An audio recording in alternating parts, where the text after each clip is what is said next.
6 दिसंबर 1971 को पाकिस्तान के करीब 93,000 सैनिक इंडिया के आगे सरेंडर कर देते हैं। इंडिया पाकिस्तान वॉर अब खत्म हो चुकी थी। पाकिस्तान का पार्टीशन हो चुका था और जन्म हुआ था एक नए देश बांग्लादेश का। ये वॉर स्टार्ट क्यों हुई थी और किस स्ट्रैटेजी का यूज करके इंडिया ने ये वॉर जीती थी, चलिए देखते हैं।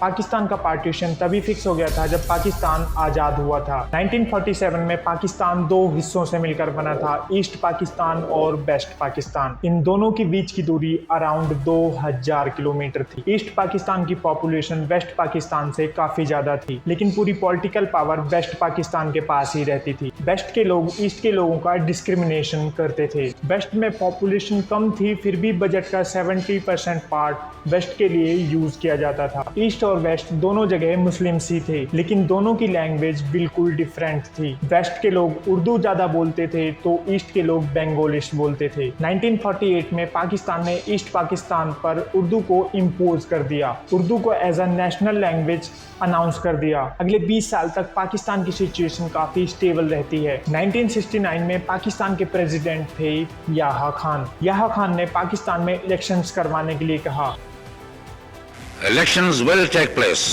1970 में पाकिस्तान में इलेक्शंस होते हैं और रिजल्ट आते ही पूरा वेस्ट पाकिस्तान शॉक हो जाता है। ईस्ट पाकिस्तान की पार्टी अवामी लीग ने 167 सीट्स जीत ली थी। 313 मेजोरिटी सीट्स में से मेजोरिटी मार्क्स हासिल कर लिए थे। अवामी लीग के लीडर शेख मुजीबुर रहमान पाकिस्तान के पीएम बनने वाले थे, मतलब पाकिस्तान पर प्राइम मिनिस्टर अब ईस्ट का होने वाला था। वेस्ट के लीडर्स को ये पसंद नहीं आया और वेस्ट की सारी पार्टीज ने मिलकर इलेक्शंस के रिजल्ट को मानने से इनकार कर दिया। याह्या खान को लगने लगा था कि उनकी पकड़ अब ईस्ट पाकिस्तान से छूटती जा रही है, तो 1971 में ईस्ट पाकिस्तान पर एक मिलिट्री ऑपरेशन कंडक्ट किया जाता है, एक ऐसा ऑपरेशन जिसने अपनी सारी हदें पार कर दी थी।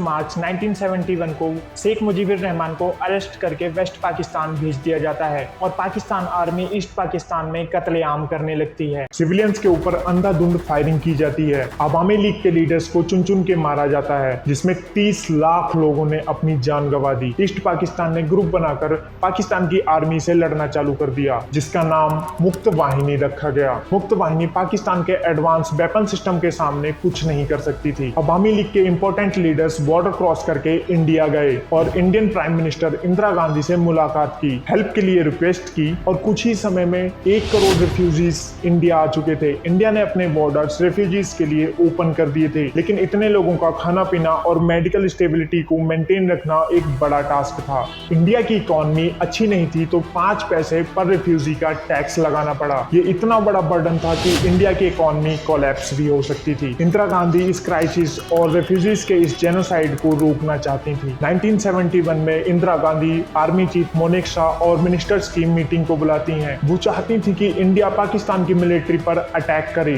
लेकिन इंडियन आर्मी अभी इतना बड़ा अटैक करने के लिए रेडी नहीं थी। वो अलग अलग जगह पोस्टेड थी और दूसरा रीजन था मौसम। मई में ईस्ट का एरिया दलदल जैसा हो जाता है, जिससे इंडियन आर्मी काफी स्लो हो जाती। मोनिक शाह की वॉर में न जाने की बात से इंदिरा गांधी मान जाती हैं। इंदिरा गांधी ये जानती थी कि यूएसए और चाइना पाकिस्तान के सपोर्ट में है, इंडिया को अभी स्ट्रेटेजी बनाने की नीड है। इंदिरा गांधी मीटिंग में कहती हैं कि अब से 4 महीने बाद यानी नवंबर में हम अटैक करेंगे, तब तक इंडियन आर्मी को केपेबल और रेडी किया जाए। साथ ही इंडिया पाकिस्तान पर इंटरनेशनल पावर बिल्ड करने की कोशिश करती है, जिससे वॉर से बचा जा सके। यूनाइटेड नेशंस में पाकिस्तान के खिलाफ प्रपोजल रखा जाता है, जिसमें इंडिया को सिर्फ सिंपैथी मिलती है, रिफ्यूजीज का सॉल्यूशन नहीं मिलता। अगस्त 1971 में इंडिया को एक बड़ी कामयाबी मिलती है। सोवियत यूनियन और इंडिया के बीच फ्रेंडशिप समझौते को साइन किया जाता है, जिसमें इंडिया पर अटैक हो तो सोवियत यूनियन हेल्प करेगा और सोवियत यूनियन पर अटैक हो तो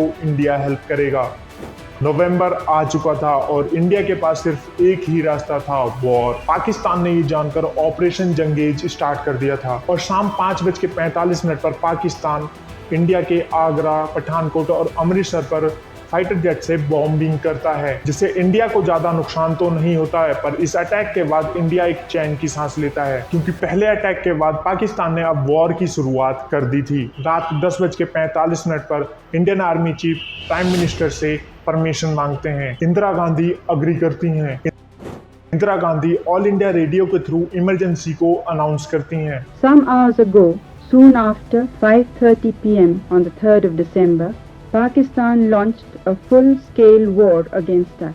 Today, the war in Bangladesh has become a war on India. Next day 4 दिसंबर को इंडिया पाकिस्तान पर डबल अग्रेसिव होकर अटैक करता है। पाकिस्तान के एयरवेज को काफी नुकसान हुआ और इंडियन नेवी पाकिस्तान के 2 पोर्ट चिटगोंग और कैक्सस बाजार पर हमला करने के लिए आगे बढ़ रही थी। INS विक्रांत से 12 फाइटर जेट अटैक करते हैं। इंडियन नेवी ऑपरेशन टाइडेंट को लॉन्च करती है, जिसका मकसद था कराची पोर्ट पर अटैक करना। इंडिया के पास कोई भी ऐसी पोर्ट नहीं थी जो रात भर में हमला कर सके। कुछ दिन पहले इंडिया ने 15 टर्मेट शिप खरीदी थी, लेकिन ये बोट बहुत कम डिस्टेंस को ट्रेवल कर सकती थी। इसलिए INS कीर्तन इन बोट्स को बांध के कराची के पास छोड़ देता है। रात 10:30 बजे इंडिया के अटैक से पाकिस्तान के PNS खैबर और मुहासिफ डिस्ट्रॉय हो जाते हैं। साथ में वहां के टैंकर्स पर अटैक करते हैं, जिससे कराची पोर्ट में आग लग जाती है और कई दिन तक जलती रहती है। इसके जवाब में पाकिस्तान राजस्थान के लोंगेवाला पोस्ट पर अटैक करने के लिए सोचता है, जहां इंडिया के केवल 120 सोल्जर्स ही तैनात थे। वहां पाकिस्तान रात में 3000 सोल्जर्स और टैंक्स के साथ अटैक करता है। इंडियन आर्मी ने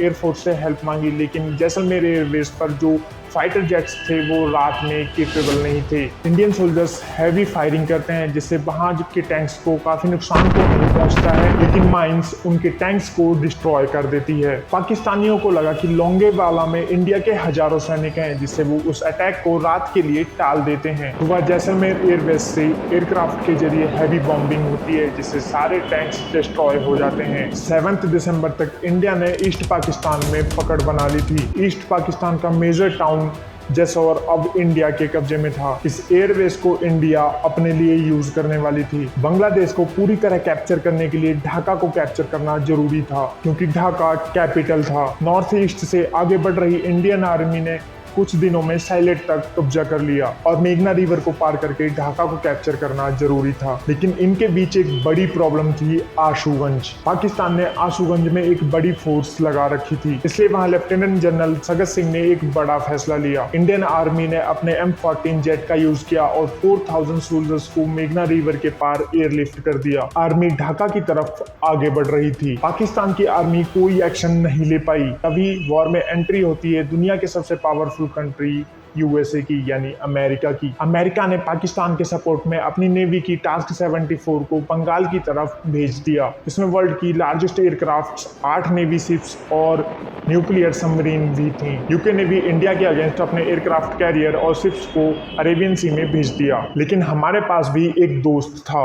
इंडिया ने सोवियत यूनियन के साथ जो फ्रेंडशिप डील साइन की थी, उसका यूज करके इंडिया ने सोवियत यूनियन से हेल्प मांगी। सोवियत यूनियन ने बिना टाइम वेस्ट किए अपनी फ्लीट्स को इंडिया के सपोर्ट में भेज दिया। इस फ्लीट में 5 शिप्स और 6 न्यूक्लियर सबमरीन थी। न्यूक्लियर वॉर के डर से अमेरिका और यूके बैक गियर लगाकर चले जाते हैं। 11 दिसंबर तक इंडिया ने 800 सैनिक को तंगेल रीजन में लगा दिया।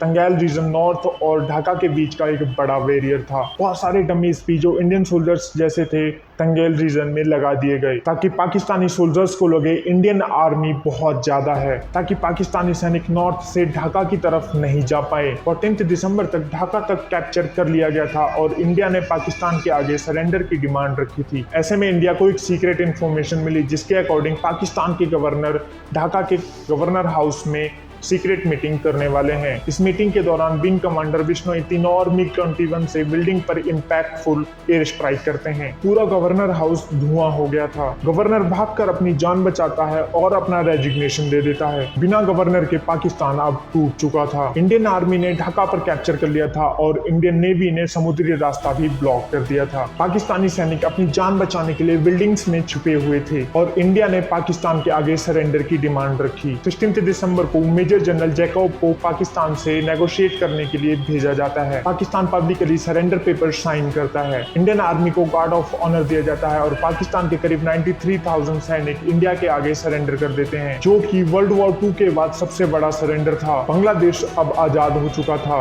और इंडिया की हेल्प से खुद को रीबिल्ड करना चालू कर दिया था। जय हिंद।